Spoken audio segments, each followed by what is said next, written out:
Well, for me, the thing about purpose is that purpose is based on a couple of other things. I don't think just knowing your purpose is the be-all and end-all. I think the corporate world talks about having purpose and finding vision and all that kind of thing, and it is important.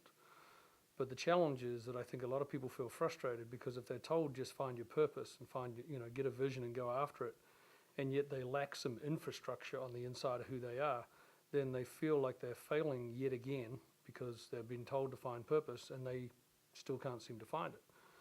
And the challenge of purpose is that it kind of hangs on a couple of things, and to me a couple of the key things are knowing who you are and being okay with who you are. Because if we don't know either of those two things, having purpose is very difficult. You've got nothing to hang it on. And it's like the Bible talks about the pottery wheel, talks about the God being a potter and that he's shaping this vessel. And for the most part, we don't feel good. The vessel doesn't feel good. We feel like out of sorts with ourselves. We don't know who we are. We're still trying to figure that out. And so when someone says, go find your purpose, it's like we don't have the vessel to contain purpose. And that's really what I get out of that picture with the pottery wheel in the Bible. It talks about, he's shaping the vessel. Well, the vessel is there to contain something. And who he is our purpose. That's the essence of it, really. But until we've got that who we are defined, it's very hard to have any way to contain the who he is to us.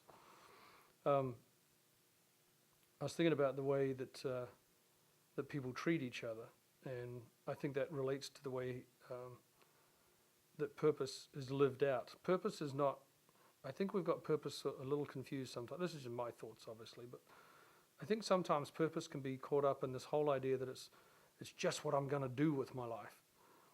And yet purpose is more about who you're going to be, who you're going to become. What kind of person do you want to be? What kind of person do you want others to know you as?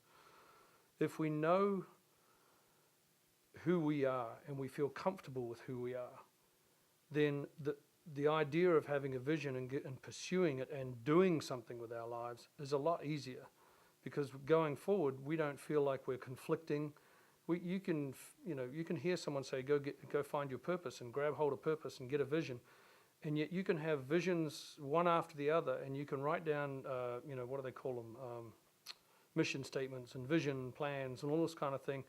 And yet if you're not comfortable with who you are and you don't have that settled for yourself, then you'll actually feel frustrated, because what looks good on paper never seems to eventuate.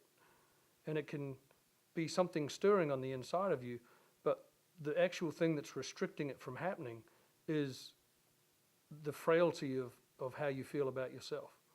And so to me, it's let's look at the purpose let's look at purpose in the sense that I want to know who I am first. And once I let God define who I am and really settle for me and get me to the place where I'm really comfortable just being me, I'm really okay with the fact that he loves me just the way I am, then I can talk about purpose, and I've got something to allow purpose to come in and fill. And then together, we got something to go forward with.